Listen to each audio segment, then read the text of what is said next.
Selamat petang, saudara. Anda menyaksikan program Berita Kompas Petang di Kompas TV, independen terpercaya. Bersama saya, Maidop Elfrin.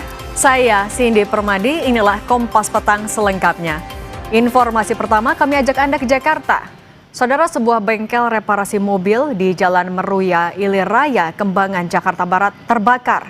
Api berasal dari ruang oven pengecatan, kemudian merambat ke bagian kantor.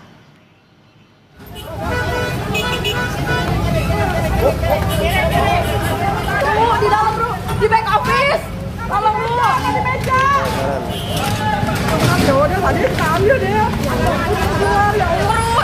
Karyawan yang panik berupaya mengeluarkan sejumlah kendaraan dari dalam bengkel. Kobaran api disertai kepulan asap seketika membesar dari dalam bengkel mobil ini dan nyaris merambat ke permukiman warga sekitar. 15 mobil pemadam diterjunkan ke lokasi. Diduga kebakaran bengkel mobil berasal dari korsleting di bagian ruang oven pengecatan.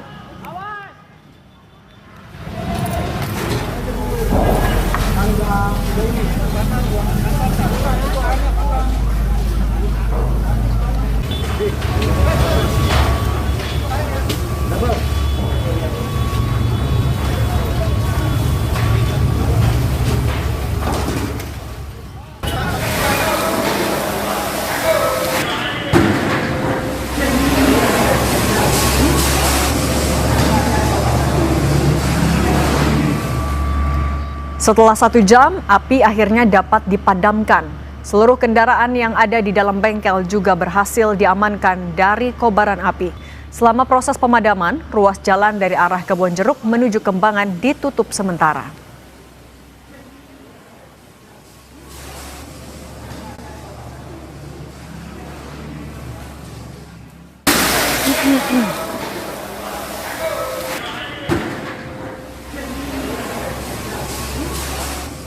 Mula apinya saya kurang tahu, tiba-tiba udah gede aja tuh. Jadi buat cakupan kayaknya di situ ada asap pertama, tiba-tiba udah gede ya, kita nggak bisa nungguin pemadam semua gitu. Kantor ini mobil, tapi tidak merambat ke, alhamdulillah mobil semua aman semua. Bukan tempat oven mobil atau gimana? Iya, negara itu setelah oven mengenai kantor-kantor yang lainnya. Satu gerbong kereta komuter lain jurusan Bogor Kota mengeluarkan asap hingga membuat penumpang panik.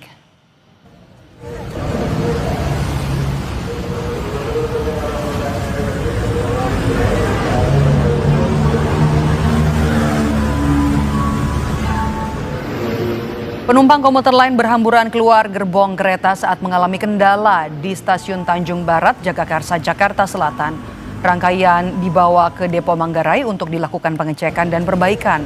Usai dilakukan pengecekan 2 kali di stasiun Tanjung Barat dan di stasiun Pasar Minggu, petugas memastikan kondisi kereta dalam keadaan baik hingga dapat dijalankan sampai dengan stasiun Jakarta Kota. Perjalanan kereta sempat terhambat selama 12 menit. Saat ini kereta telah beroperasi secara normal.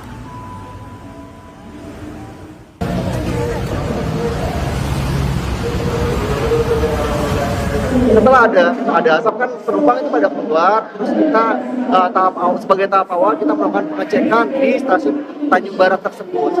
Nah, di stasiun Tanjung Barat ada pengecekan awal dari petugas terkait. Di situ juga kita sudah memastikan ya. Yang pertama kita pasti utamakan untuk keselamatan dan keamanan penumpang ketika melakukan berkomuter.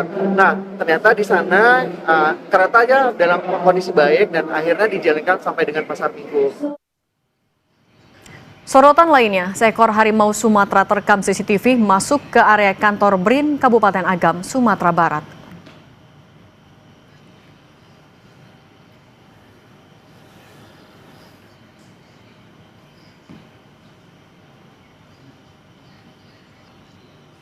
Inilah aktivitas harimau Sumatera di Kabupaten Agam, Provinsi Sumatera Barat yang terekam CCTV masuk ke area perkantoran BRIN. Tidak hanya masuk ke kantor BRIN, harimau Sumatera juga dilaporkan melintas di kawasan jalur Bukit Tinggi Medan, khususnya di kawasan Nagari Kotorantang, Kecamatan Palupuah, Kabupaten Agam.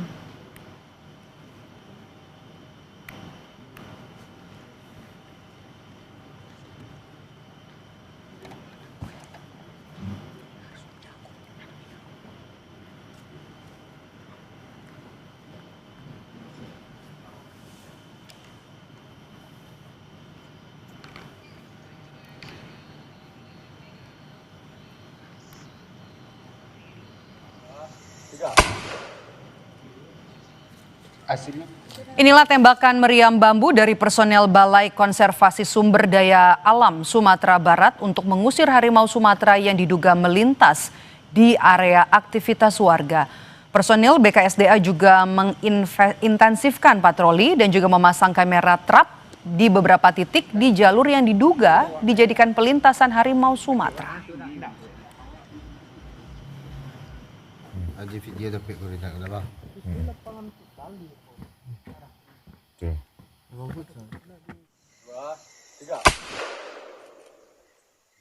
Hasilnya yang menghubungkan Medan menuju Bukit Tinggi dan juga di beberapa areal lahan budidaya masyarakat. Kita sudah melaksanakan kegiatan penanganan dengan memasang setidaknya 5 unit kamera trap, patroli dan pemantauan. Hasil sementara beberapa individu tertangkap oleh kamera trap kita. Kita sedang terus mengumpulkan data lapangan dalam rangka dasar nantinya penanganan kita selanjutnya. Lebih lengkap soal masuknya harimau Sumatera ke area kantor BRIN Kabupaten Agam, kita bahas bersama Kepala Resor KSDA Wilayah Maninjau, Ade Putra. Pak Ade, selamat petang. Selamat petang, Mbak. Pak Ade, hasil deteksi KSDA sejauh ini sudah diketahuikah posisi harimau Sumatera yang masuk ke area kantor BRIN itu di mana? Untuk satu harimau yang kita masuk komplek BRIN ini, kita sudah deteksi keberadaannya, sudah kita isolasi, sedang upayakan penanganannya. Kemudian mengingat satwa ini sendiri merupakan anakan yang terpisah dari induknya, kita juga sedang mendeteksi keberadaan induknya juga tidak berada jauh dari sini. Kita akan kembalikan dia kepada induknya sebelum nantinya kita kirim kembali ke habitatnya yang tidak terlalu jauh dari sini, Mbak. Tapi untuk pencariannya itu sudah difokuskan di area misalnya radius berapa kilometer di daerah atau dari titik penemuan pertama itu, Pak? Untuk area pencariannya sendiri, kita di sini membuat radius deteksinya kurang lebih radius 500 meter, Mbak. Dan saat ini satu harimau sudah kita isolasi pada range atau area 100 meter persegi. Kalau nanti penanganannya ketika harimau Sumatera itu sudah ditemukan, penangkapannya seperti apa, Pak? Kita sudah menyiapkan juga, Mbak, karena daerah ini daerah tertutup, dalam artian ada pagar sekelilingnya. Kita sudah koordinasi dengan pimpinan BRIN di sini. Kita sedang siapkan jalur perlintasannya menuju ke titik induknya yang juga sudah kita deteksi tidak jauh berada dari sini, Mbak. Tapi mungkin boleh digambarkan juga, Pak, kalau kantor BRIN ini memang lokasinya berdekatan dengan area konservasi atau perhutanan atau seperti apa? Tempat atau areal perkantoran BRIN ini sendiri berada di daerah perbukitan, di mana sekelilingnya merupakan areal hutan lindung dan merupakan salah satu koridor dari satwa harimau Sumatera yang merupakan bagian dari Bukit Barisan, Mbak. Jadi memang di sini ini sendiri merupakan kantong atau daerah perlintasan dan habitatnya harimau itu sendiri, Mbak. Tapi kalau hewan liar masuk ke area kantor BRIN atau ke area di sekitarnya itu memang sudah pernah terjadi sebelumnya, Pak, mengingat lokasi yang berdekatan? Untuk yang memasuki area diri ini merupakan kejadian pertama, akan tetapi pada tahun 2018 yang lalu di lokasi ini juga mengevakuasi satu anak harimau yang mendekati pemukiman ini, dan ini sejak tahun itu kita sudah intens secara berkala memonitor ini, sehingga kejadian ini sebenarnya merupakan kejadian yang dipicu oleh perilaku harimau sendiri, Mbak. Kalau jarak dari perbukitan kantor BRIN itu dengan pemukiman warga apakah jauh, Pak? Untuk jarak kantor BRIN ini sendiri dari pemukiman warga itu berkisar jarak antara 1,5 sampai dengan 2 km. Oke, kalau begitu juga sebenarnya apa yang dilakukan untuk memastikan keamanan warga dan juga harimau Sumatera itu sendiri, Pak, dalam proses penangkapannya nanti? Jadi proses kita yang ada di BRIN merupakan rangkaian proses yang sebelumnya, Mbak, di mana sebelumnya satu induk ekor harimau dan 2 anak ini diketahui melintas di jalan lintas Sumatera yang menghubungkan Medan dan Bukit Tinggi. Sejak tanggal 12 Oktober lalu kita melakukan penanganan, kita pemantauan dan kita giring menuju habitatnya. Tetapi salah satu anak dari indukan harimau ini karena dalam fase belajar berburu mengincar salah satu ekor anjing yang ada di dalam kawasan BRIN ini sehingga masuk ke dalam kawasan ini, Mbak. Nah, untuk itu kita sedang berupaya mengembalikan si anak harimau ini kembali kepada induknya. Oke, kalau selain faktor jarak yang berdekatan dengan perbukitan tadi, Pak, faktor apa lagi sebenarnya yang bisa jadi penyebab masuknya harimau itu ke area kantor BRIN? Oh, salah satunya memang perilakunya sendiri, Mbak, karena diketahui kalau dari penampakan visual di CCTV dan identifikasi kita di lapangan, diketahui bahwa harimau ini masih berkategori usia anak, Mbak, atau di bawah usia 2 tahun, sehingga memang dalam fase perilaku belajar berburu dan mencari teritorial sendiri, Mbak. Oke. Baik Pak Ade Putra, Kepala Resor KSDA Wilayah Maninjau, terima kasih sudah berbagi bersama kami di Kompas Petang. Saya selalu Pak. Pasca PSSI memecat Patrick Kluivert, publik pun kini menanti siapa pengganti pelatih timnas. Usai jeda, kita bahas di Kompas Petang.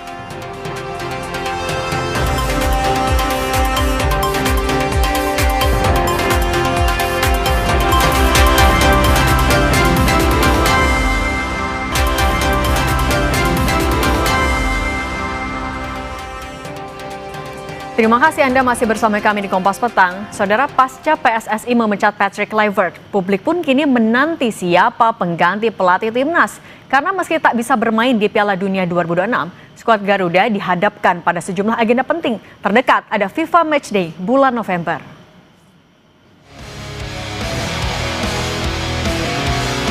Siapa sosok pengganti Kluivert? Ini yang ditunggu pendukung timnas pasca PSSI resmi memecat pelatih asal Belanda ini.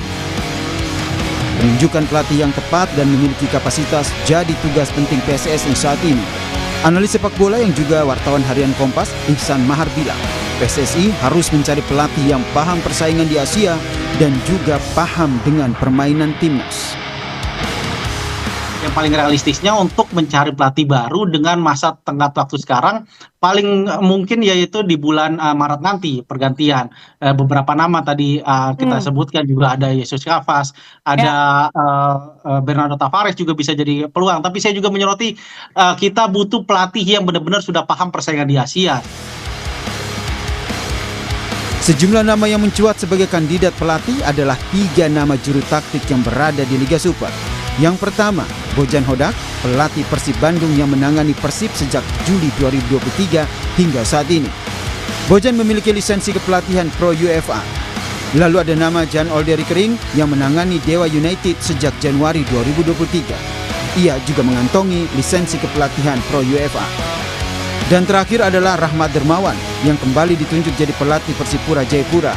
Ia juga pernah sukses mengantar timnas U23 Indonesia meraih medali perak di ajang SEA Games 2011 dan 2013. Nama lain yang juga santer adalah mantan pelatih timnas Sintayong. Mantan penerjemah Sintayong, Jang Seo atau JJ, mengatakan bahwa STY terbuka untuk berdiskusi soal hal ini. Namun JJ mengingatkan PSSI harus berhati-hati dengan cara merekrut kembali STY. Terbuka, saya yakin. Jadi mungkin tergantung dari PSSI-nya bagaimana nge-treat coach-nya. Jadi kita harus tunggu memang apa yang PSSI akan lakukan pada coach-nya.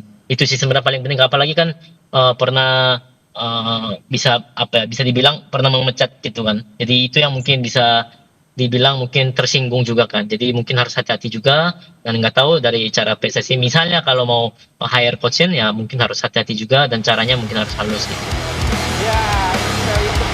Pemecatan Patrick Kluivert juga direspons oleh Istana dan berharap PSSI segera mencari pengganti Kluivert untuk mengisi kekosongan pelatih. Untuk sesegera mungkin bisa mencari penggantinya, karena bagaimanapun kita tidak boleh patah arang, kita harus terus yakin, terus berusaha untuk memperbaiki kualitas tim nasional kita, sehingga diharapkan pada saatnya nanti apa yang menjadi mimpi dari 287 juta rakyat Indonesia untuk timnas kita bisa berlaga di kancah Piala Dunia dapat terwujud. Soal siapa pengganti Kluivert, Ketua Umum PSSI meminta waktu untuk menjelaskan soal sosok siapa pelatih baru timnas ke publik. Untuk yang bola jangan hari ini, ya karena ini kan tempatnya nggak pas. Kalau nggak nanti yang lain, kasih waktu saya 2 hari, ya. Tapi kan statementnya udah ada di publik semua, ya.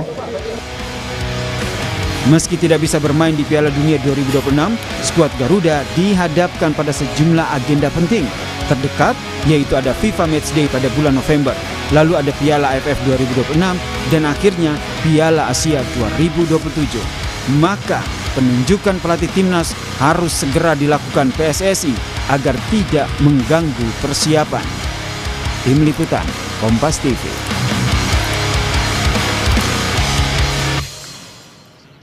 Meski tak bisa bermain di Piala Dunia 2026, skuad Garuda dihadapkan pada sejumlah agenda penting. Terdekat ada FIFA Matchday bulan November. Untuk posisi sementara pelatih timnas, haruskah PSSI mengambil pelatih dari Liga Super untuk menghadapi FIFA Matchday? Lantas siapa yang akan menggantikan posisi pelatih Patrick Kluivert di timnas Indonesia? Apakah peluang besar calon pelatih juga berasal dari Liga Super untuk posisi sementara? Kita bahas bersama analis sepak bola Bung Haris Pardede dan mantan pemain sepak bola Syamsir Alam. Selamat petang semuanya.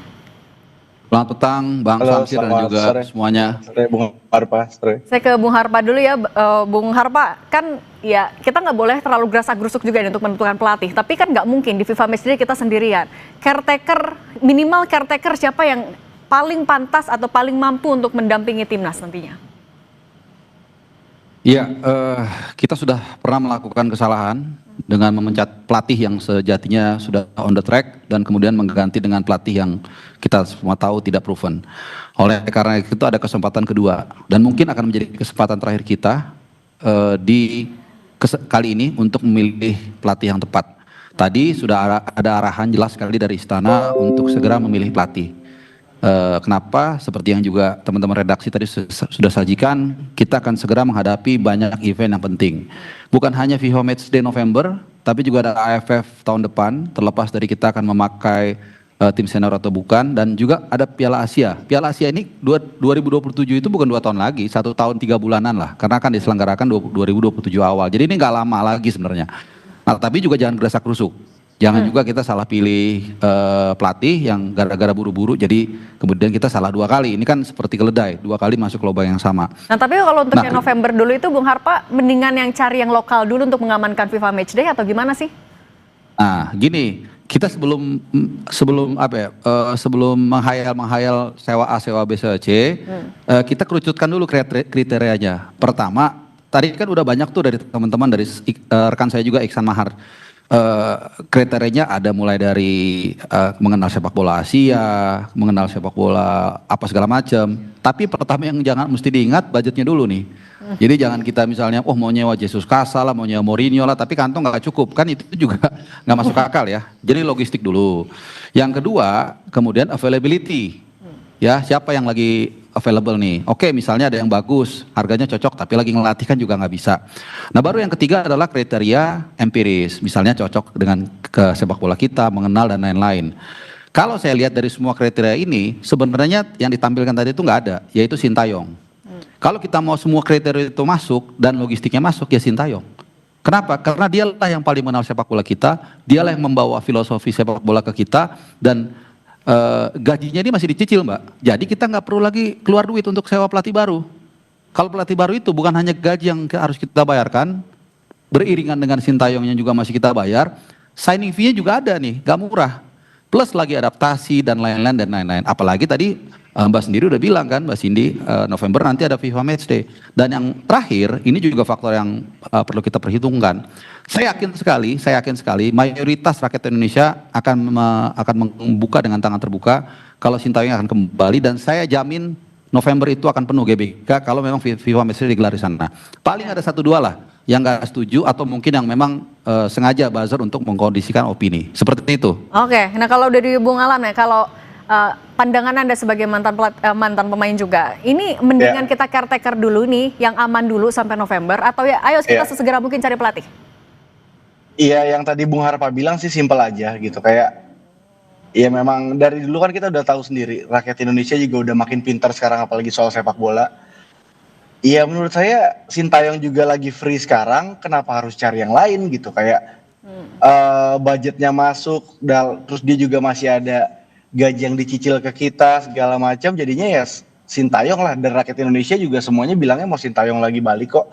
Jadi simpel aja, dan saya yakin juga semua pemain juga cocok sih. Berarti maksudnya nggak usah caretaker, langsung aja Sintayong jadi pelatih lagi maksudnya Ya, itu? buat apa lagi coba-coba lagi, nanti budgetnya mahal lagi, kan itu nggak cuma masalah gaji aja, ada signing fee, ada tetek bengek segala macam, belum juga kalau pelatihnya bawa tim yang besar itu kan bukan budget yang sedikit gitu.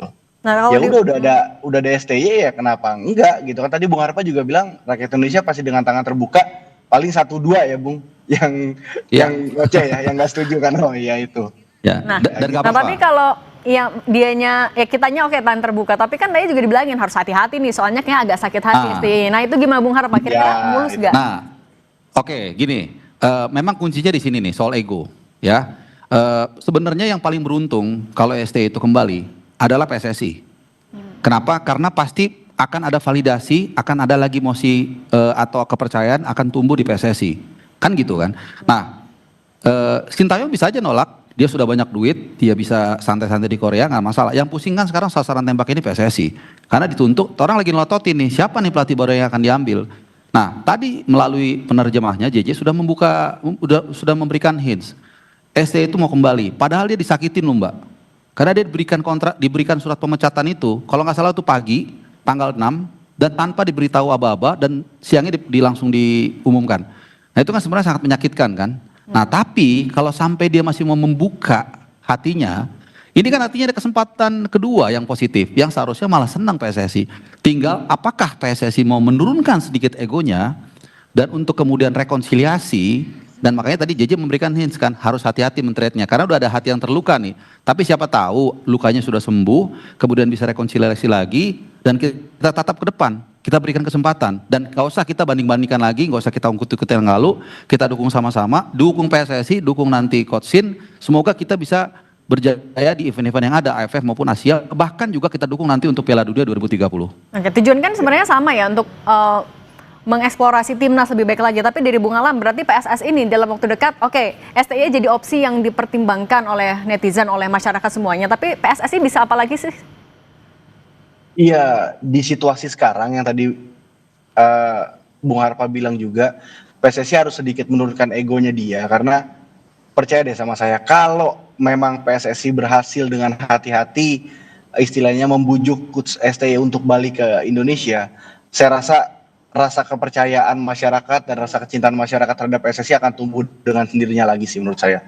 Ini kesempatan besar buat PSSI juga mengambil hati masyarakat lagi setelah kemarin banyak hiruk pikuk ini itu segala macam, sampai saya tuh sampai beneran gak mikirin event-event yang akan datang, karena menurut saya Piala Dunia itu event yang sangat besar dan kita hampir meraih itu sedikit lagi, dan saya juga nggak tahu nih 4 tahun ke depan lagi harus kita sepak bola kita di mana, tapi kemarin itu udah bener-bener saya sih sakit hati dan kecewa banget ya, kemarin kita gagal bukan sama pemain sama sekali.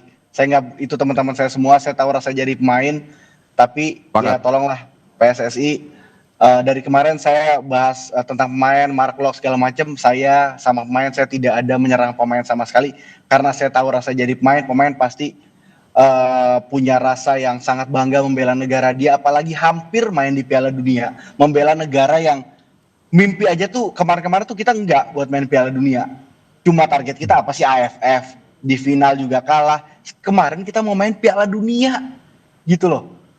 Mereka kecewa banget, tapi tolong PSSI, tadi Bung Harpa bilang bener, turunkan sedikit egonya, coba bujuk lagi Coach STY, saya rasa lukanya Coach STY, cintanya Coach STY ke Indonesia akan lebih besar daripada lukanya sih menurut saya. Oke, nama STY kita simpen dulu, dan itu kan juga didukung sebagian netizen, tapi kan keputusan tetap di PSSI. Kalau selain STY, sebenarnya dengan komposisi pemain kita yang juga banyak sekali naturalisasinya, ini apakah jadi alasan kalau kita harus nyari kayaknya pelatihnya dari luar aja deh, atau lokal juga sebenarnya oke?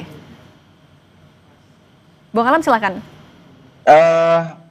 Kalau saya sih nggak suka adaptasi lagi gitu, maksudnya ya saya kan juga dengar dari pemain beberapa cerita, sebenarnya menurut saya tidak ada masalah kok sama Coach STY, menurut saya nggak tahu kalau yang pemain diaspora juga saya beberapa nggak kenal, saya nggak tahu, tapi kalau untuk pelatih lokal saya belum menemukan kandidat, tapi kalau untuk pelatih luar saya juga, karena dari kemarin setelah kita kalah itu saya belum lihat lagi tuh kandidat pelatih siapa, saya nggak musingin itu karena masih bener-bener kecewa sih gitu, karena ini Piala Dunia gitu, gue mau denger gue nggak bisa main di Piala Dunia, tapi negara gue mau main di Piala Dunia nih. Gue denger lagu kebangsaan gue main di Piala Dunia itu, aduh, sampai belum mikirin. Tapi ya karena fokusnya cuma ke Put STI aja sih, saya nggak punya kandidat lain. Nah, kalau dari Bung Harpa gimana dengan komposisi mayoritas banyak sekali kita diasporanya, haruskah emang pelatihnya dari luar? Ya tadi kan udah ditambahkan juga sama Bang Samsir ya, sebenarnya kan gak ada masalah dulu kan, dan kita harus akui itu semua adalah omong kosong ya, ada friksi segala macam kecuali dengan satu orang.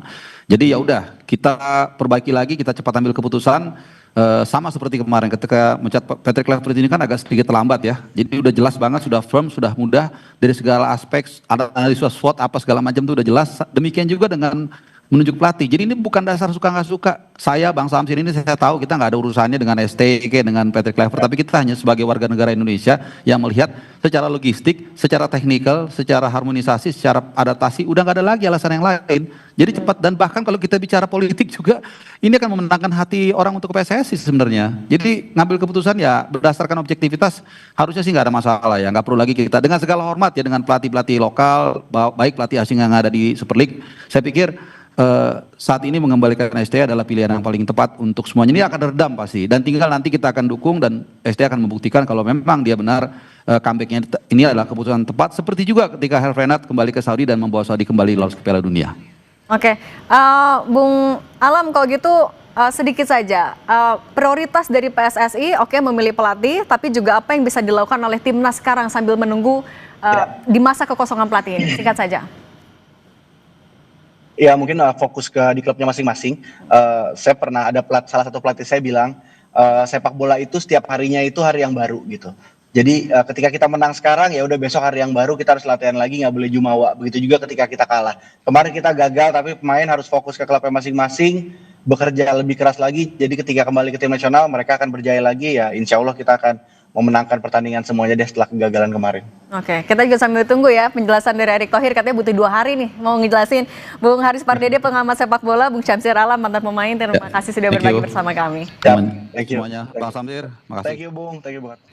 Kami masih akan kembali dengan informasi Presiden Prabowo Subianto hari ini merayakan ulang tahun ke-74. Ucapan selamat datang dari sejumlah kalangan, termasuk dari Presiden ke-7 RI Joko Widodo dan mantan Gubernur Jakarta Anies Baswedan.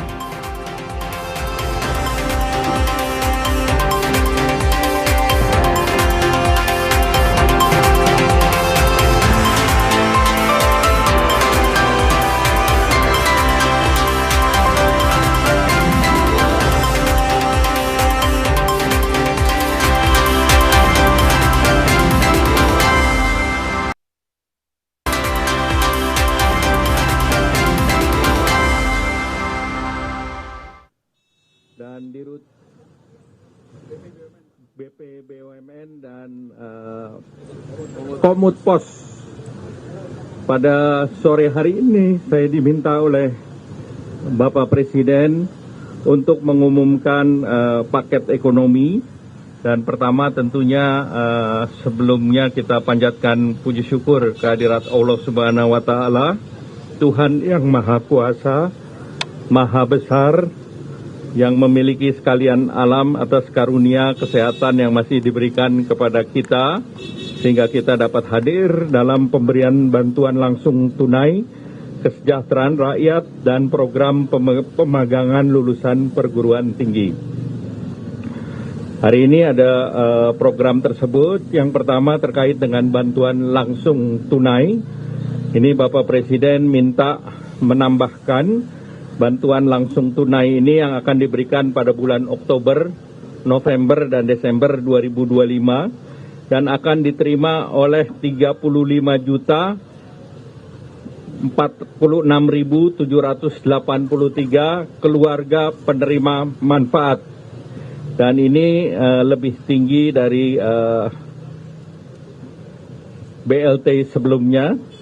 Dan ini bisa menjangkau kurang lebih 140 juta orang kalau kita berasumsi 1 KPM itu adalah ayah, ibu, dan 2 orang anak. Dan ini desilnya 1-4 berdasarkan data sosial sensus ekonomi nasional. Tambahan BLT ini di luar BLT reguler yang disalurkan melalui Kemensos setiap bulan, kepada 20,88 juta keluarga penerima manfaat.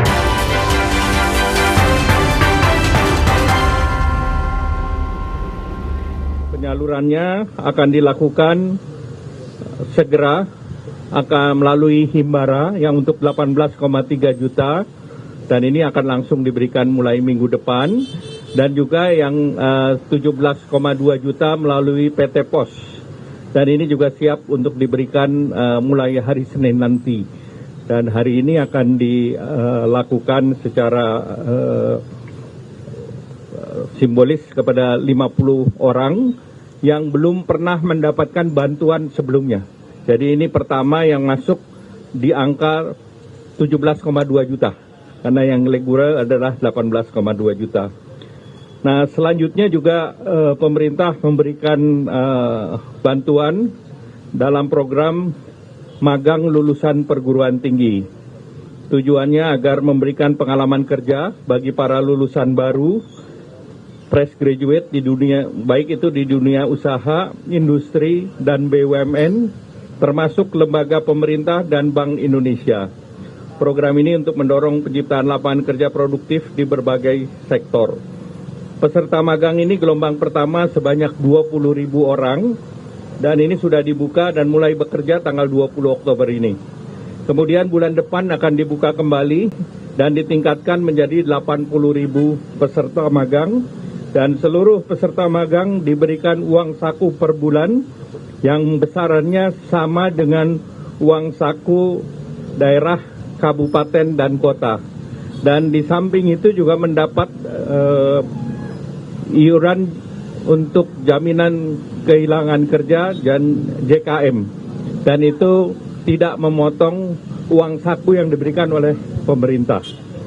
Nah, program ini bulan batch kedua yang 80.000 itu akan dibuka di bulan November. Per hari ini jumlah perusahaan yang mendaftarkan dan mencari menyiapkan posisi kerja ada 1.666 perusahaan. Posisi yang ditawarkan adalah 26.181 lowongan, dan jumlah pelamarnya adalah 156.159 orang. Nah, ini dalam proses ini nanti beberapa perusahaan dan penerima beserta beberapa rektor hadir di sini, baik UI, UNJ, Universitas Pancasila, dan Universitas Negeri. Demikian yang kami umumkan, dan semoga program ini bisa membantu masyarakat dalam kuartal keempat ini. Terima kasih. 30 triliun. Baru. Ya. Baik, terima kasih. Wassalamualaikum warahmatullahi wabarakatuh.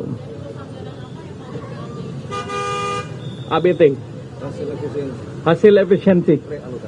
Realokasi anggaran. Baik, terima kasih.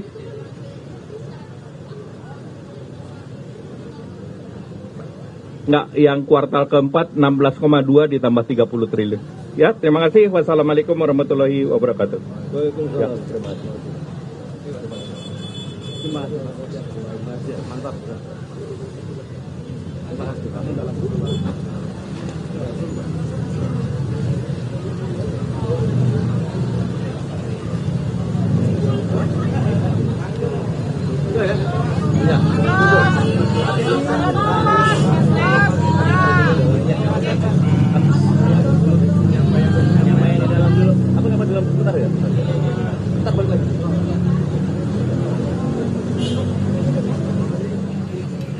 Setidaknya ada 2 stimulus ekonomi tambahan yang tadi diumumkan oleh Menko Perekonomian Erlangga Hartarto. Yang pertama adalah bantuan langsung tunai yang diminta oleh Presiden Prabowo Subianto untuk ditambah untuk penyaluran bulan Oktober, November, Desember yang diperkirakan akan diterima 35 juta keluarga penerima manfaat, yang kalau dikalkulasi dengan asumsi 1 KPM terdiri dari 1 ibu, ayah, dan 2 anak, artinya diproyeksikan bisa menjangkau 140 juta orang.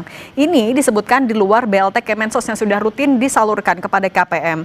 Kemudian nantinya juga penyaluran akan dimulai salah satunya lewat PT Pos Indonesia yang sekarang menjadi tempat konferensi persnya, dan juga ada program magang.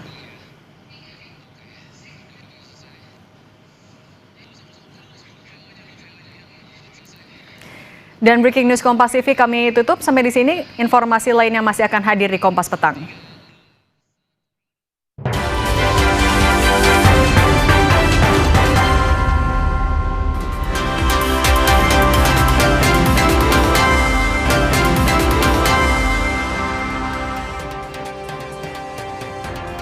Kompas Petang kami lanjutkan bersama saya Maidop Elfrina. Saudara, di tengah isu panas soal keaslian ijazah sarjananya, Presiden Republik Indonesia ke-7 Joko Widodo hari ini menghadiri Disnatalis ke-62 Fakultas Kehutanan UGM.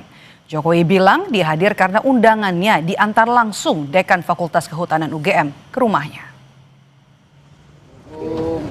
Saat tiba di kampus, Jokowi disambut Menteri Kehutanan Raja Juli Antoni yang didampingi sejumlah pejabat Rektorat UGM. Usai mengikuti prosesi upacara Disnatalis, Joko Widodo kemudian bertemu dengan sejumlah rekan sesama mahasiswa Fakultas Kehutanan UGM angkatan tahun 1980.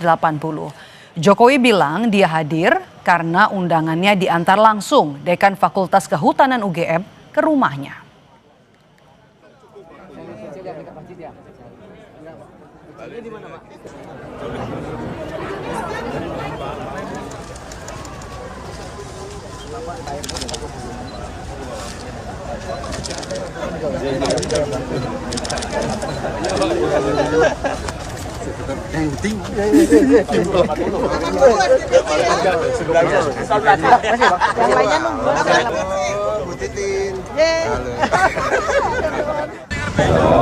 Jajaran dosen dari Fakultas Kehutanan ke rumah untuk undangan untuk datang di Disnatalis yang ke-62 Fakultas Kehutanan, dan karena yang undang langsung Pak Dekan mengantarkan langsung, saya sangat menghargai undangan itu dan saya datang, saya hadir hari ini.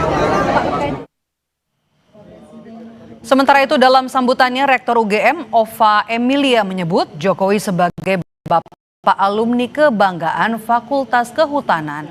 Selain memuji Jokowi, Ova Emilia juga mengungkapkan rasa bangganya kepada Fakultas Kehutanan UGM yang dinilai telah melahirkan banyak sumber daya manusia unggul di berbagai bidang.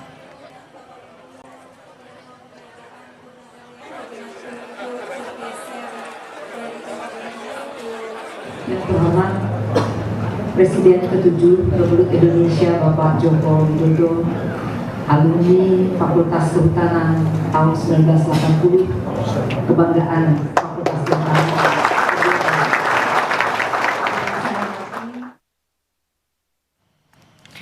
Soal keaslian ijazah, sejumlah mahasiswa Fakultas Kehutanan UGM tahun 1980 kembali membela Joko Widodo. Salah seorang diantaranya adalah Mustafa Iskandar yang menegaskan ijazah Jokowi asli. Dia juga mengaku pernah berkuliah bersama Joko Widodo. Banyak kok nih. Ini angkatan kita mau makan pecel nih, kalau mau lihat nanti ke sana. Oh, makan pecel nanti, Pak. Oh. Terus Ini ada acara apa lagi, Pak? Hah? Enggak ada acara apa-apa lagi. Ya, cuman mau kangen-kangenan aja. Kalau dulu reuni satu angkatan saya doang. Kalau sekarang fakultas. Fakultas ya. Semakin membuktikan bahwa Pak Jokowi memang alumni. Lu memang alumni kok. Kontroversi mengenai keaslian ijazah mantan Presiden Joko Widodo kembali memanas usai Roy Suryo CS mengklaim telah menemukan bukti baru yang semakin menguatkan dugaannya. Bukti baru yang dimaksud yakni salinan ijazah dari KPU DKI Jakarta yang digunakan Jokowi saat mendaftar sebagai calon gubernur DKI Jakarta pada 2012 lalu. Kita tunggu nanti dari KPU, kami masih menunggu untuk salinan resmi ya dari berkas yang pernah dipakai. Kali ini adalah dipakai oleh Joko Widodo ketika mengikuti Pilkada DKI Jakarta tahun 2012 ya. Jadi ini akan menjadi bukti sangat kuat bagi kami untuk meneruskan perjuangan kami, karena apa yang ada di berkas ini adalah sama atau identik dengan yang sudah kami teliti, dan kami berkesimpulan 99,9% ini adalah palsu. Saudara, UGM kembali menegaskan jika Jokowi adalah alumni kebanggaan mereka, Meski UGM sebagai institusi yang mengeluarkan ijazah Jokowi sudah berkali-kali menegaskan hal itu, pihak Roy Suryo CS masih kukuh mencari sejumlah bukti untuk bisa menguatkan keyakinan mereka jika ijazah Jokowi palsu. Petang ini kita bahas bersama dengan terlapor dugaan pencemaran nama baik Jokowi, Roy Suryo, kemudian juga ada Wakil Ketua Umum Barajp David Pajung dan juga Guru Besar Fakultas Hukum Universitas Pelita Harapan, ada Profesor Jamin Ginting. Selamat petang Bapak-Bapak dengan Maidop. Oke, selamat sore semuanya. Sore Pak Maidop. Oke, saya mau ke Bung Roy dulu yang pertama ada di sini. Bung Roy, Jokowi ini kan diundang kemudian undangannya diantar langsung oleh dekan, kemudian juga disambut Sivitas, kemudian juga disebut di-mention begitu ya oleh rektor kalau ini adalah alumni kebanggaan. Ya. Apa tanggapan Anda? Nggak berubah sedikit pun. Mbak perlu lihat ya, ini masyarakat Indonesia perlu lihat. Semenjak tahun 2014, itu semenjak Jokowi juga Presiden Indonesia, ada perubahan statuta di Kagama, keluarga alumni Universitas Gadjah Mada, bahwa definisi alumni itu tidak berarti lulus. Alumni itu pernah masuk tuh masuk sehari terus DO, drop out aja alumni. Jadi orang harus ngerti definisi alumni itu apa. Alumni itu pernah masuk, bukan berarti dia lulusan. Orang-orang yang tadi ngaku temennya sendiri tadi ya Toha itu kan hanya tahu oh dia pernah kita satu kuliah. Tapi tidak bisa meyakinkan kalau itu pernah lulus. Jadi sekali lagi kelulusannya pertanyakan. Terus ini yang kedua yang paling penting banget nih Pak Maidop. Saya sangat menyayangkan Universitas Gadjah Mada mau-maunya sedikit mengingkari sejarah. Kok bisa Dies Natalis Fakultas Kehutanan itu diselenggarakan baru pada tanggal 16 Oktober ini? Sejarahnya Fakultas Kehutanan itu didirikan pada tanggal 17 Agustus tahun 1962.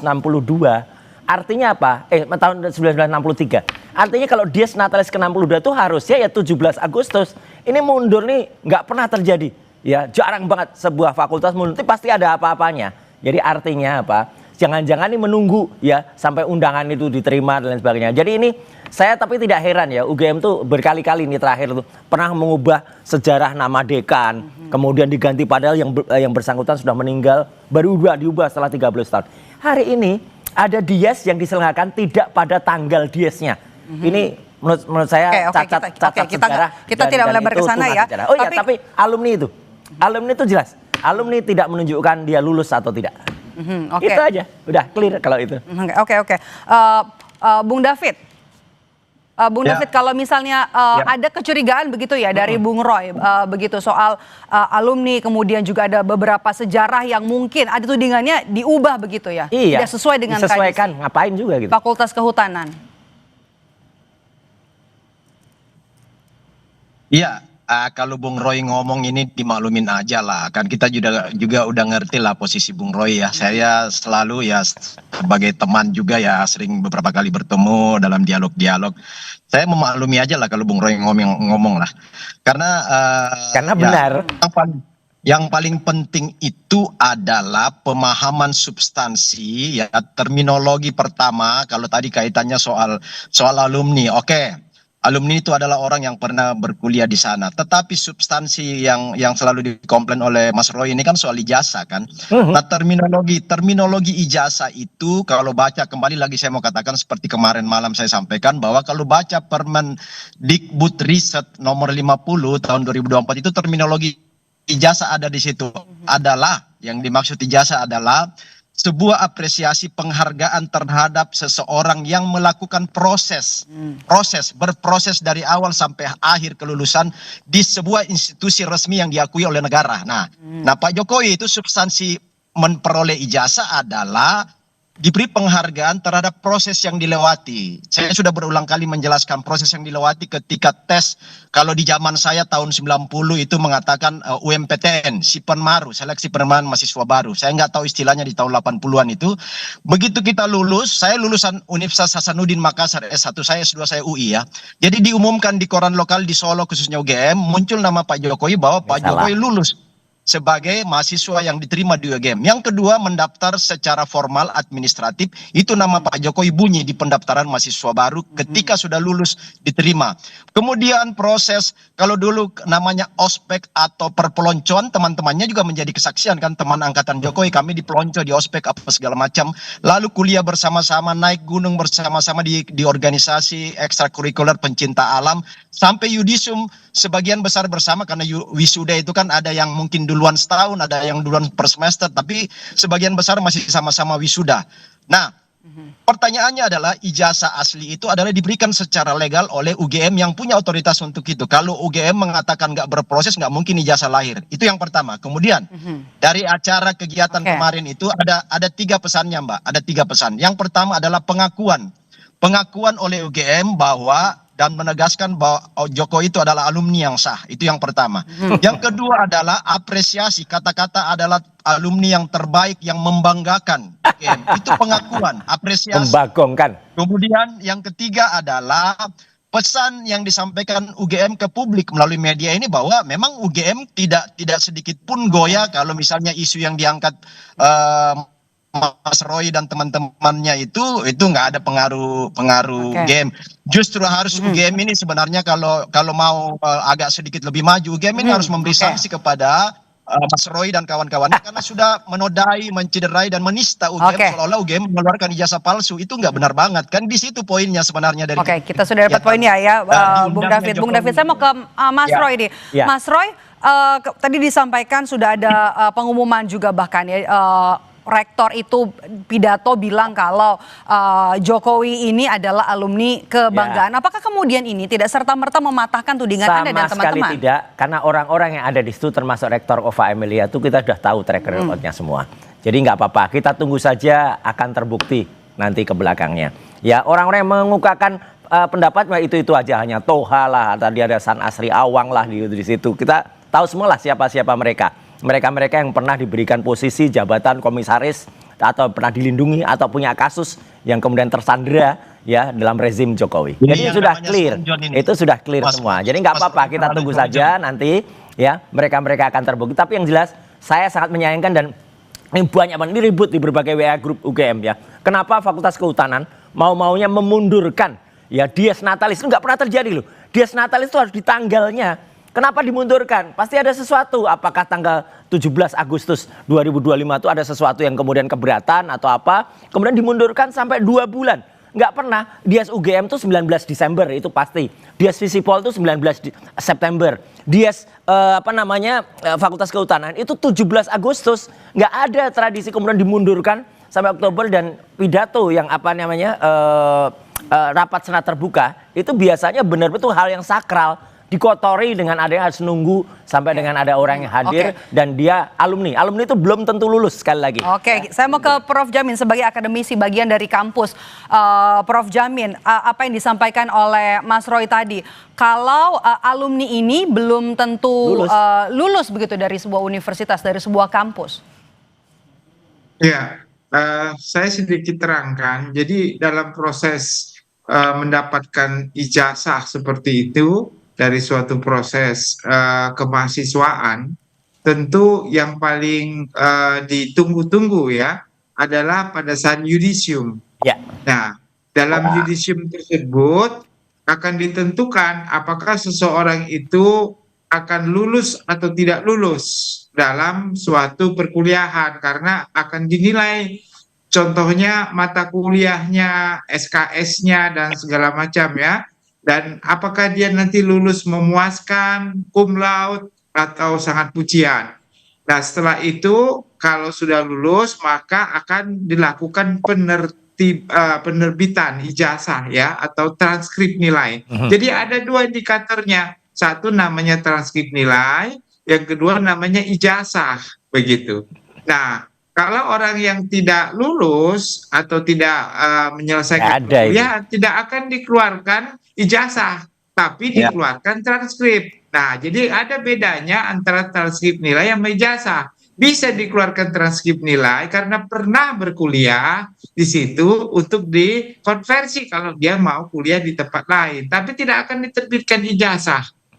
Nah, lalu yang ketiga setelah itu mereka boleh mengikuti yang namanya ya tadi seremonial ya, wisuda. Wisuda itu adalah seremonial setelah mendapatkan ijazah.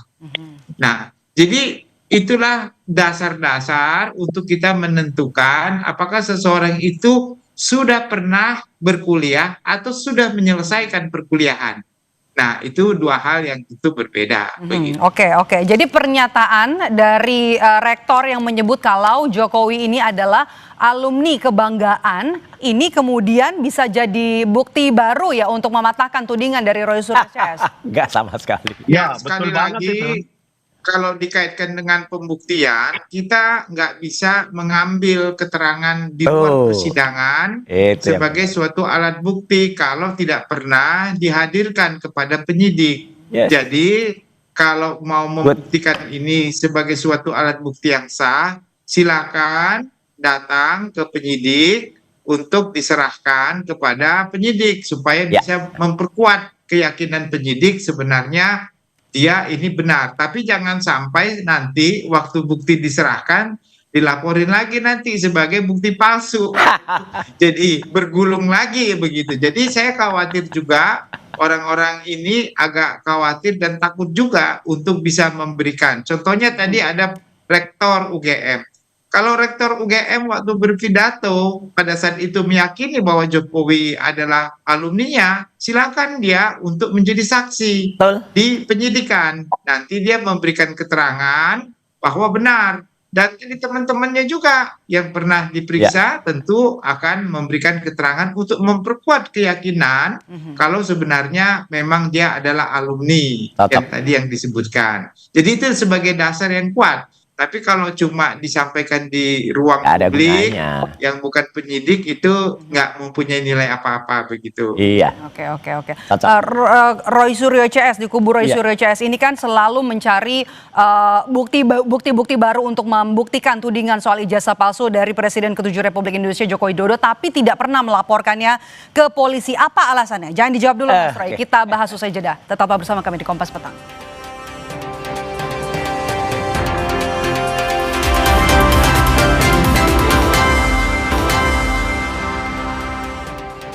Kembali bersama kami di Kompas Petang, saudara. Saya masih bersama dengan Roy Suryo, kemudian David Pajung dan Profesor Jamin Ginting. Kita bahas soal hari ini ribut kasus ijazah UGM sebut Jokowi sebagai alumni kebanggaan. Saya mau ke Bung David. Alumni bukan berarti lulusan. Oke, soal alumni UGM. Kalau misalnya tadi kita sudah disampaikan oleh Prof Jamin, kalau semua tadi mungkin juga Anda sudah simak, hari ini juga disebut sebagai alumni kebanggaan. Begitu. Tapi kan tadi kan seperti disampaikan oleh Bung Roy, ini di setting begitu ya, disnatalisnya harusnya 17 Agustus, diundur 2 bulan jadi 17 Oktober. Dan seharusnya juga UGM ini menjadi saksi kemudian untuk kasus ijazah atau dengan ijazah ini. Anda lihatnya seperti apa? Ya, yang pertama begini, itu kan begini, soal ijazah ini kan bergulir pada dua tempat ya, satu di Barreskrim yang sudah ada kesimpulan bahwa ijazah Jokowi itu nggak palsu atau identik dengan yang sudah ada. Nah itu kan bagian dari proses dan di situ saksi-saksi banyak itu Prof Jamin. Saksi-saksi yang dihadirkan itu selain orang-orang UGM juga, kemudian teman-teman mahasiswanya dan berbagai macam ijazah-ijazah sebagai pembanding juga sudah ada. Ya, kemudian sekarang yang kasus kedua ini karena setelah di situ bahwa ijazah Jokowi asli nggak palsu, maka Jokowi melaporkan balik di Polda Metro Jaya dan ini nggak gitu ceritanya. Menghadapi kasus itu. Nah, soal bahwa pernyataan dari rektor, dari dekan, dari teman-teman dan Persatuan Guru Besar ya, ini kan semua institusi-institusi atau lembaga-lembaga resmi di internal UGM yang punya diskresi dan kewenangan untuk menyatakan. Oke, Bung Roy silakan. Ya, untuk menyatakan itu asli apa enggak. Jadi gini, tadi kan ada, bentar nih sana masih ngomong. Oke, tadi kan ada pertanyaan dari Pak Maidov ya, bahwa kenapa saya nggak lapor. Bukan personal, bukan Mas Roy. Ya, gini. Jadi semua institusi yang paling punya hak untuk menyatakan asli apa palsu dan gini. Bahwa itu asli. Ceritanya nggak begitu. Jadi dulu pernah ada pelaporan dari teman-teman TPUA, Tim Pembela Ulama dan Aktivis, pada tanggal 9 Desember. Saya waktu itu diminta untuk menjadi ahli. Ya, jadi memang benar saya nggak perlu lapor, karena kalau saya yang lapor saya nanti nggak bisa jadi ahli. Nah, ini yang perlu ditunggu. Dengan adanya beberapa novum yang terakhir, bukti baru dari KPU itu yang itu ada sesuatu yang kemudian nanti dilakukan, akan ada pelapor baru nanti, yaitu dari teman-teman purnawirawan TNI. Dari purnawirawan TNI itu juga ada yang alumni UGM, ada juga yang bagian dari rela agama UGM. Apa yang mau dilaporkan? Sudah, itu akan dilaporkan dan itu akan menjadi laporan baru berdasarkan novum. Jadi artinya saya akan menjadi ahli lagi nanti. Gitu. Jadi saya memang nggak perlu lapor gitu loh. Itu akan dilaporkan dan itu akan clear nanti ya bahwa apa yang selama ini ada cerita dari Bung David tadi tidak persis sama. Justru laporan TPUA itu dulu itu mandek, tidak bergerak berbulan-bulan. Setelah baru Jokowi melaporkan dengan pencemaran nama baik dan fitnah. Ya, pencemaran nama baik dan fitnah ini nggak bisa jalan. Ijazahnya belum dibuktikan asli atau tidak. Ijazahnya dibuktikan sampai ke pengadilan, sampai ke inkrah dulu, baru kemudian ini bisa dijalan. Kalau nggak akan mungkin ini jalan. Kalau jalan itu berarti ada cacat prosedural dan berarti ada tindakan melawan hukum yang dilakukan Polda Metro. Itu. David. Clear. Di tingkat Barreskrim kan nggak lanjut karena bukti-bukti dari itu sudah lewat. Mas Roy itu kan semua lemah, makanya dikatakan di situ nggak lanjut. Dari penyelidikan naik ke penyidikan kan nggak lanjut karena memang nggak mempunyai bukti dan dasar yang kuat karena semuanya sudah bukti-bukti awal itu semua menyatakan bahwa itu identik, artinya nggak palsu ijazah Pak Jokowi itu sehingga ditindaklanjuti kepada tahapan kurang update Anda Mas. Udah ada perkembangan. Jadi seperti itu. Oke, Anda bagaimana Anda menanggapi sikap UGM gitu yang kembali menegaskan kalau Jokowi ini adalah alumni? Tidak gitu. ada Di tengah artinya, Anda sibuk mengumpulkan bukti-bukti baru. Tidak ada artinya apa-apa. Yang pertama itu dilakukan di acara Dies Natalis, yang Dies Natalisnya dipertanyakan. Dies Natalis kok tidak pada tanggal Dies Natalis? Ini harus dibuka, semua masyarakat harus tahu ya. Ini rame ini di WA grup UGM di beberapa fakultas. Kok bisa Fakultas Kehutanan tuh sampai ya rela memindahkan tanggal Dies Natalis. Dies Natalisnya tuh 17 Agustus, bukan 16 Oktober. Nggak pernah kejadian ya. Prof Jamin pasti juga tahu lah. Orang kampus tuh dosa kalau memindahkan tanggal Dies Natalis itu tidak pada tanggalnya. Apapun yang terjadi pasti diselenggarakan sesederhana mungkin Dies Natalis itu. Nggak usah gede-gede, namanya juga Dies Natalis ya. Apalagi ini sidang senat terbuka yang dihadiri oleh ada ketua senatnya, ketua senat fakultas. Kok bisa-bisanya rektor juga ada. Tapi saya maklum lah Mbak. Ini kan orang-orang inner circle yang orang-orang itu aja lah. Ova Emilia, Sanasri, Dewan, terus kemudian ada tadi si Toha ya gitu. Itu orang-orangnya itu aja muter ke situ aja. Nanti akan ketahuan lah semuanya. Mas Roy, gitu. mereka itu kan pejabat formal ya, orangnya itu masih rektor itu. Bukan, masih banyak orang lain di UGM. Iya, yang kemudian bisa bersuara. Kita tunggu gitu saja. Loh, cara memahaminya. Enggak, masih banyak yang bisa bersuara selain yang mereka akan tiba pada waktunya, ya. Dan mereka akan tersandera. Udah jelas lah itu. Ya berganti, orang yang muncul itu lain lagi. Kan hari ini mereka pejabat ya, mereka yang tampil dong. Ya nggak apa-apa, pada waktunya mereka akan tergantikan dan pada waktunya mereka akan diketahui apa yang telah mereka lakukan pada periode yang ini yang itu salah.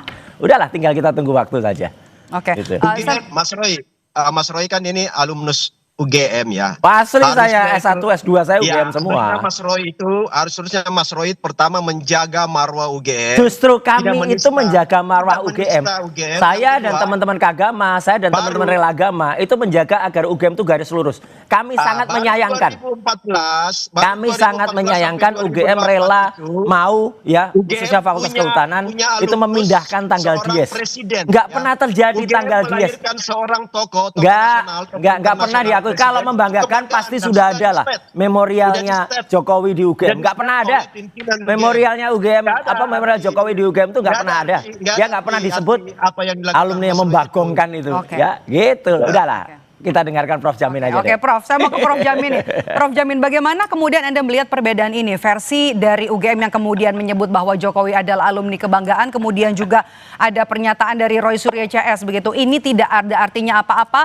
Pernyataan dari rektor ini tidak ada artinya apa-apa dan juga tidak bisa mematahkan tudingan soal ijazah palsu yang disampaikan oleh Roy Suryo CS.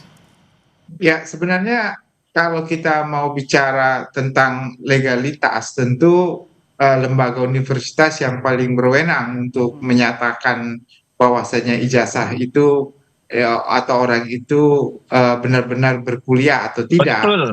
Betul, Prof. Itu memang kewenangannya mereka. Nanti dulu dengerin dulu. Tetapi kalau Artinya kembali nanti- lagi ya Prof ke UGM ya? Ya, tetapi kalau sampai ada pihak lain yang mempermasalahkan, Nah, maka dia harus diuji kebenaran faktual yang pernah diungkapkan tersebut. Nah, jadi pengujian faktual terkait dengan orang itu pernah kuliah atau pernah atau tidak, nah itu nanti masuk ke ranah hukum. Kalau sudah Maaf saya ranah potong hukum, Prof ini bicara soal pengujian seperti yang disampaikan oleh Prof Jamin, ini pengujiannya harusnya di mana? Karena kan di Pengadilan Negeri Solo dan juga Pengadilan Negeri Sleman ini kan menyatakan bahwa tidak ada dalam ranah mereka. Apakah ini kemudian harus di petun? Pengadilannya NU kalau itu. kita bicara tentang produk tata usaha negara atau produk pejabat tata usaha negara, itu memang kewenangan kompetensi daripada Pengadilan Tata Usaha Negara. Karena dianggap itu sebagai pejabat tata usaha negara, rektor pada saat itu, begitu, mewakili institusi. Tapi kalau kebenaran faktual terkait palsu atau tidak palsu, itu ranah pidana. Jadi masuk ranah penyidikan di kepolisian. Nah, jadi ini yang harus dua hal yang beda. Dan nanti ditanyakan yang mana yang mau harus duluan, apakah terkait penerbitan ijazah oleh pejabat negara atau palsu atau tidak palsu. Nah, harus kalau menurut saya dari pejabat tata usaha negara lebih dahulu untuk bisa memastikan kalau itu pernah atau tidak diterbitkan oleh pejabat tata usaha negara. Setelah kalau sudah pernah diterbitkan, apakah diterbitkan itu melanggar hukum atau tidak melanggar hukum, itulah baru masuk ranah pidananya. Jadi begitu proses sebenarnya yang harus dicocok. Berarti Mas Roy ke petun dulu ya? Oh iya, udah ada nanti yang akan melapor ke petun. Baik. Tapi yang jelas sayang sekali Dies Natalis Kehutanan dimundurkan 2 bulan ini gak pernah terjadi dalam Baik, sejarah. terima kasih Bapak-Bapak sudah bergabung bersama kami di Kompas Petang. Mas Roy Suryo, Makasih, kemudian Prof. Bung David Makasih. Pajung dan juga Profesor Jamin Ginting. Sehat selalu Bapak-Bapak. Yuk, kasih. Usai jeda saudara, kami kembali dengan informasi Presiden Prabowo Subianto hari ini merayakan ulang tahun ke-74. Ucapan selamat datang selamat ini datang dari sejumlah kalangan termasuk dari Presiden ke-7 Republik Indonesia Joko Widodo dan juga dari mantan Gubernur Jakarta Anies Baswedan.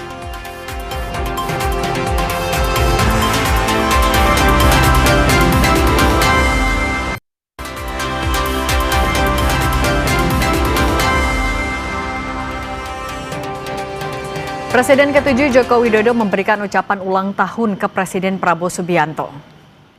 Ucapan itu disampaikan Jokowi saat menghadiri Disnatalis Fakultas Kehutanan UGM yang ke-62 di Yogyakarta Jumat siang. Jokowi mendoakan Presiden Prabowo diberikan kesehatan dan kekuatan dalam menjalankan tugas memimpin pemerintahan.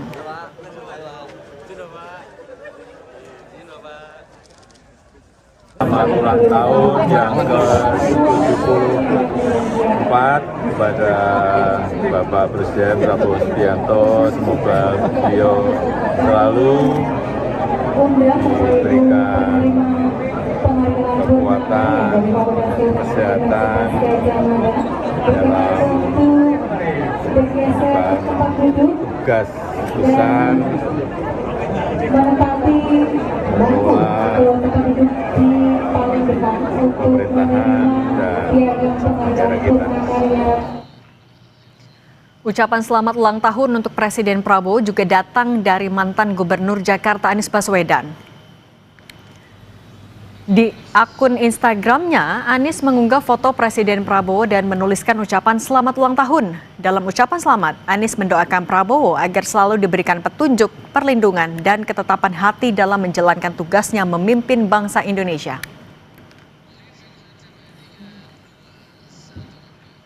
Keberita lainnya saudara, usai menerima kunjungan Ketua Umum Partai Nasdem Surya Paloh, hari ini giliran Ketua Majelis Syuro PKS Sohibul Iman yang menemui Menteri Pertahanan Syafri Samsudin di kantor Kemhan.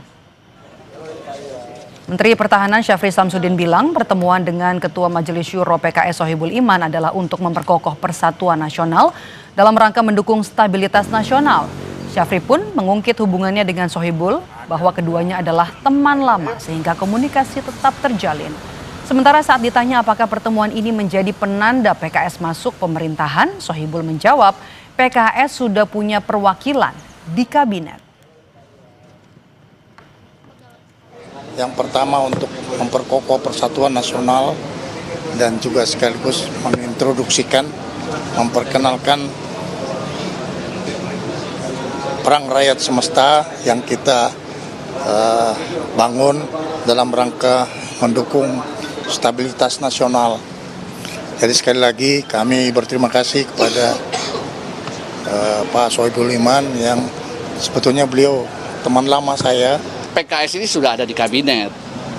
Kami punya satu menteri di kabinet, yaitu Menteri Tenaga Kerja. Profesor Yasirli itu adalah usulan dari PKS. Ya, jadi kami sudah di dalam kabinet kalau bab itu. Terjawab ya? Karena itu tentu tidak pada tempatnya untuk ngomongin lagi, karena kami sudah ada di dalam. Sementara dalam pertemuan bersama Ketua Umum Partai Nasdem Surya Paloh, Menhan akui ini merupakan pertemuan pertama dengan elit partai politik di luar koalisi pemerintah. Surya Paloh pun mendapat masukan dari Menhan mengenai peran Nasdem yang terjalin cukup baik selama ini dengan pemerintahan Prabowo dan membuka kemungkinan bisa ditingkatkan lebih baik lagi. Pertemuan yang begini berharga bagi saya ini. Bahkan saya sebaliknya banyak mendapatkan referensi secara khusus dari Bapak Menhan. Bagaimana posisi dan peran yang sudah dijalankan, yang dianggap relatif cukup baik, tetapi bisa ditingkatkan ke arah yang lebih baik lagi. Nah, ini bagi saya adalah satu masukan yang juga berarti. Sekali lagi semuanya datang dengan niat baik untuk satu kepentingan, bagaimana agar perjalanan kehidupan kebangsaan kita lebih baik lagi. Pengamat politik Agung Baskoro menilai pertemuan dua tokoh partai politik dengan Menteri Pertahanan Syafri Syamsuddin sepanjang pekan ini menegaskan posisi Syafri sebagai pembawa pesan ke Presiden Prabowo Subianto. Agung menilai PKS dan Nasdem memahami dinamika koalisi Indonesia Maju sehingga keran komunikasi dibuka untuk menjaga situasi tetap stabil.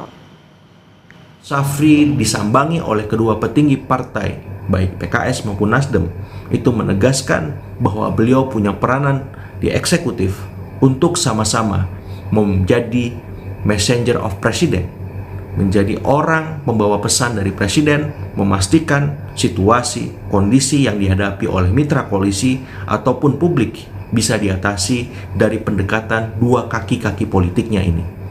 Baik di eksekutif bersama Pak Syafri atau di legislatif bersama Pak Dasko.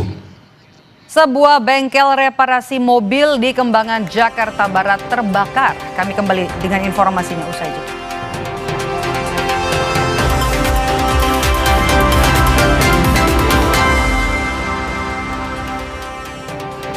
Sebuah bengkel reparasi mobil di Jalan Meruya Ilir Raya, Kembangan, Jakarta Barat terbakar. Api berasal dari ruang oven pengecatan, kemudian merambat ke bagian kontrol.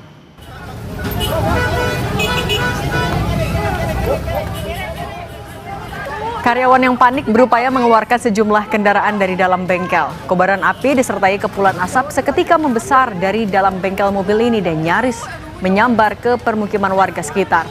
15 mobil pemadam diterjunkan ke lokasi, diduga kebakaran bengkel berasal dari korsleting di bagian ruang oven pengecatan.